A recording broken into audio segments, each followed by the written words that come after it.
प्रिय विद्यार्थियों, आज हम बीए प्रथम वर्ष इतिहास के द्वितीय प्रश्न पत्र के अंतर्गत भारत के प्रमुख वैज्ञानिकों में डॉक्टर जगदीश चंद्र बसु की चर्चा करेंगे। वे भारत के प्रसिद्ध वैज्ञानिक थे जिन्हें भौतिकी, जीव विज्ञान, वनस्पति विज्ञान तथा पुरातत्व का गहरा ज्ञान था। उन्होंने क्रेस्कोग्राफ नामक ग्रंथ का आविष्कार किया। इससे विभिन्न उत्तेजकों के प्रति पौधों की प्रतिक्रिया का अध्ययन किया जा सकता है।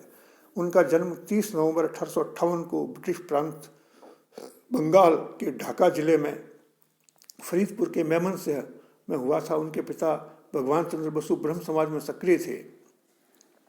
1915 में विक्रमपुर में आयोजित एक सम्मेलन को संबोधित करते हुए डॉक्टर बसु ने कहा था कि उस समय बच्चों को अंग्रेजी स्कूल में भेजना हैसियत की निशानी समझा जाता था। मैं जिस बांग्ला स्कूल में भेजा जाता था वहाँ पर मेरे बाईं तरफ मेरे पिता के मुस्लिम परिचारक का बेटा बैठा करता था और मेरी बाईं ओर एक मछुआरे का बेटा। विद्यालयी शिक्षा के बाद जब वे कलकत्ता आ गए तब सेंट जेवियर स्कूल में प्रवेश किया। 22 वर्ष की आयु में वे चिकित्सा विज्ञान की पढ़ाई करने के लिए लंदन चले गए, किंतु स्वास्थ्य खराब हो जाने के कारण डॉक्टर बनने का विचार त्याग कर कैम्ब्रिज के क्राइस्ट महाविद्यालय को चले गए। भौतिकी के विख्यात प्रोफेसर फादर लॉफॉन्ट ने बोस को भौतिक शास्त्र के अध्ययन के लिए प्रेरित किया। 1885 में वे स्वदेश लौटे और 1915 तक भौतिकी के सहायक प्राध्यापक के रूप में प्रेसिडेंसी कॉलेज में पढ़ाते रहे। उस समय भारतीय शिक्षकों को अंग्रेज शिक्षकों की तुलना में एक जही वेतन दिया जाता था। जगदीश चंद्र बोस ने इस भेदभाव का विरोध करते हुए 3 वर्षों बिना वेतन के काम किया, जिससे उनकी आर्थिक स्थिति बहुत कमजोर हो गई। चौथे वर्ष जगदीश चंद्र बोस की जीत हुई, उन्हें पूरा वेतन दिया गया। उनका विवाह कलकत्ता के विख्यात एडवोकेट एवं ब्रह्मकुमारी दुर्गा मोहन दास की पुत्री अबाला से हुई।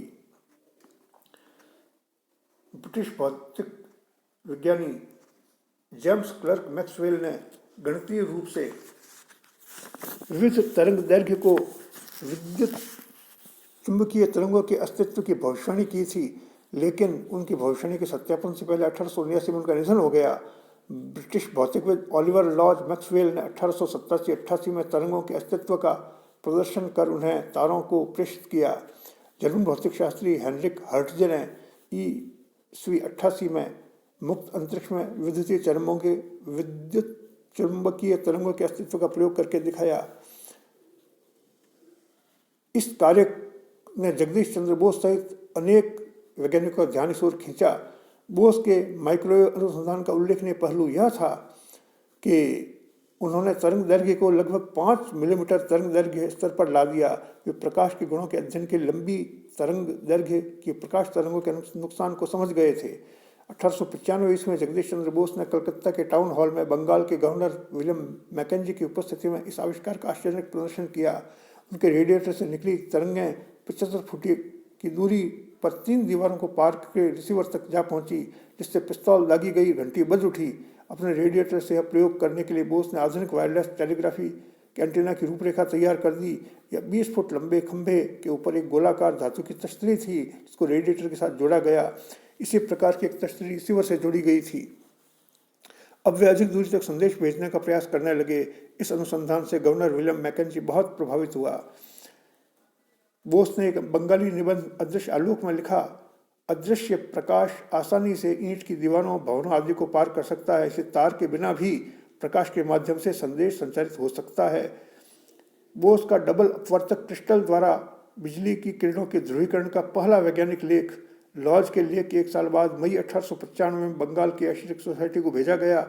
उनका दूसरा लेख अक्टूबर 1895 को लंदन की रॉयल सोसाइटी को लॉर्ड रिले द्वारा भेजा गया। दिसंबर 1895 में लंदन पत्रिका इलेक्ट्रीशियन ने अपने 36वें अंक में जगदीश चंद्र बोस का लेख नए इलेक्ट्रोपोलिस्कोप पर प्रकाशित किया।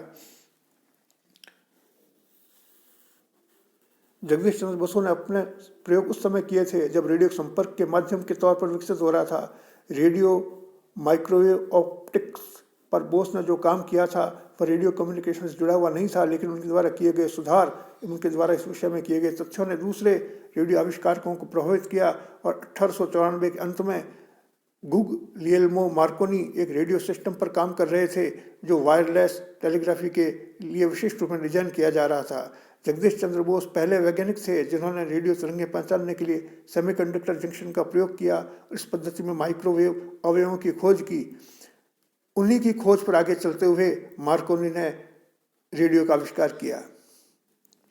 1897 में जगदीश चंद्र बोस ने लंदन के रॉयल इंस्टीट्यूशन में मिलीमीटर तरंगों पर किए गए शोध का प्रदर्शन किया। जगदीश चंद्र बोस ने सिद्ध किया कि पौधों में उत्तेजना का संचार वैद्युतिकी इलेक्ट्रिकल माध्यम से होता है, न कि केमिकल माध्यम से। उन्होंने सबसे पहले माइक्रोवेव के वनस्पति के ऊतकों पर होने वाले प्रभाव का अध्ययन किया और पौधों पर बदलते हुए मौसम से होने वाले असर का अध्ययन किया। उन्होंने केमिकल इनहिबिटर्स का पौधों पर असर और बदलते हुए तापमान से पौधों पर असर का भी अध्ययन किया था। वे इस नतीजे पर पहुंचे कि पौधे संवेदनशील होते हैं और दर्द एवं स्नेह अनुभव कर सकते हैं।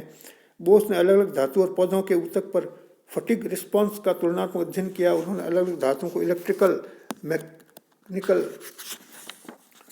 रासायनिक और थर्मल तरीकों के मिश्रण से उत्तेजित किया और कोशिकाओं और धातुओं की प्रतिक्रियाओं की समानताओं को चिन्हित किया। बोस के प्रयोग ने नकली कोशिकाओं और धातु में चक्रीय फटीग प्रतिक्रिया दिखाई। 1917 ईस्वी में जगदीश चंद्र बोस को नाइट की उपाधि प्रदान की गई तथा वे भौतिक एवं जीव विज्ञान के लिए रॉयल सोसाइटी लंदन के फेलो चुने गए। बोस ने अपना पूरा शोध कार्य साधारण उपकरणों और साधारण प्रयोगशाला में किया था। वे भारत में अच्छी प्रयोगशाला बनाना चाहते थे। उनके विचारों को मूर्त रूप देते हुए उनके नाम से बोस इंस्टीट्यूट स्थापित किया गया, जो वर्तमान समय में वैज्ञानिक शोध कार्य के लिए राष्ट्र का एक प्रसिद्ध केंद्र है। ईस्वी 1902 में निर्मित जगदीश चंद्र बोस का घर आचार्य भवन अब संग्रहालय में परिवर्तित कर दिया गया है। जगदीश चंद्र बोस सेवानिवृत्ति के बाद अपनी निजी प्रयोगशाला में प्रयोग अनुसंधान करते रहे। कठोर परिश्रम के कारण उनका स्वास्थ्य दिन प्रतिदिन गिरता गया। 1933 ईस्वी में गंभीर रूप से बीमार हो गए और डॉक्टरों की सलाह पर जलवायु परिवर्तन के लिए वे बिहार के गिरिडीह चले गए, परंतु उनके स्वास्थ्य में सुधार नहीं हुआ। 23 नवंबर 1937 को उनका देहांत हो गया। प्रिय विद्यार्थियों, आज की वीडियो में इतना ही। अगले वीडियो में हम चंद्रशेखर वेंकट रमन के विषय में चर्चा